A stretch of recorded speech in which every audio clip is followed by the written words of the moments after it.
Genze gute Akesi yiyumvire gushinga Wakalayi TV? Wakalayi TV, bon, yakanda bivuga kubera mbaye nyene oblige yo kubivuga. Jewe cyo uyo myaka yaheze nkikora zige ndimbo za semi birazande. Ari abantu benshi narondera kugira bangire promotion y'ibikorwa byanje. Bikanka kabisa bikanka.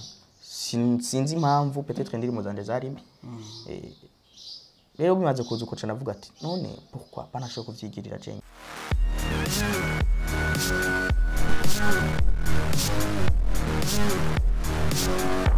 Akesi afise kahise karekare kumbure nitwo kavuga tugaheza ariko turiko turaca ku mayange. Vyagenze gute Akesi yiyumvire gushinga Wakalayi TV? Wakalayi TV, bon, yakanda bivuga kubera mbaye nyene oblige yo kubivuga. Jewe cyo uyo myaka yaheze nkikora zige ndimbo za semi birazande. Ari abantu benshi narondera kugira bangire promotion y'ibikorwa byanje. Bikanka kabisa bikanka. Sinzi impamvu peut-être ndirimo zande zarimbi.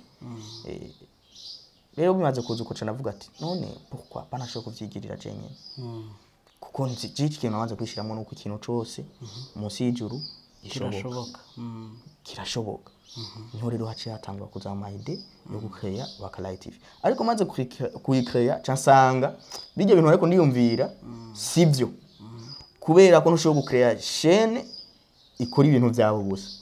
Cyangwa ati ikikora ibintu n'ivy'abandi simere nka bamwe banka kungirira promotion.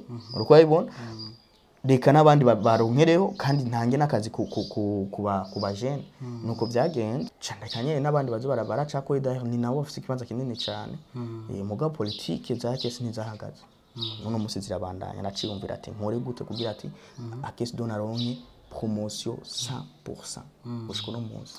Yes, Wakalayi TV ni imwe mu ma channel ariko arakwirikiranwa cyane. Harabayidogera, hari n'abayikenguruka cyane ndetse turazi ko hariho nibibazo vyigeze gushika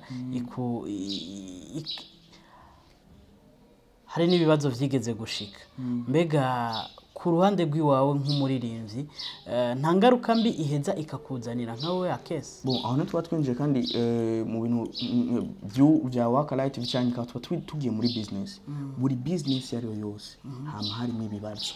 Hama harimo ingorane nyinshi zishika. Rero uri umuntu udafite umutima usanga wabihevye babivuyemo.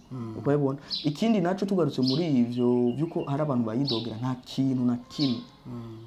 Uzosanga abantu bose bashigikira abantu bose bakubwira ati ni bon nta na kimwe kibaho kwisi. Oya ego n'Imana ndazi hari abantu bakubwira ati ebana nta mana ibaho. Yes tu